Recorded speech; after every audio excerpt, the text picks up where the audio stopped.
urgent weather message. The National Weather Service in Cleveland has issued a severe thunderstorm warning for Cuyahoga County in northeastern Ohio, northeastern Lorain County, until 9:45 p.m. Eastern Daylight Time. At 8:58 p.m. Eastern Daylight Time, severe thunderstorms were located along a line extending from near Avon Lake to near Grafton, moving northeast at 60 miles per hour. These are destructive storms for northeast Lorain and northern Cuyahoga. Hazard, 80 miles per hour wind gusts. Source, radar indicated. Impact, flying debris will be dangerous to those caught without shelter. Mobile homes will be heavily damaged. Expect considerable damage to roofs, windows, and vehicles. Extensive tree damage and power outages are likely.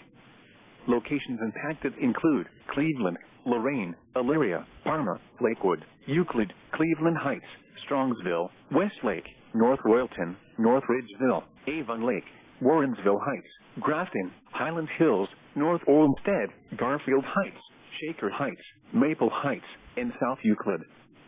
For your protection, move to an interior room on the lowest floor of a building. Repeating, a severe thunderstorm warning has been issued until 9:45 p.m. Eastern Daylight Time for the following counties in Ohio: Cuyahoga and Lorain,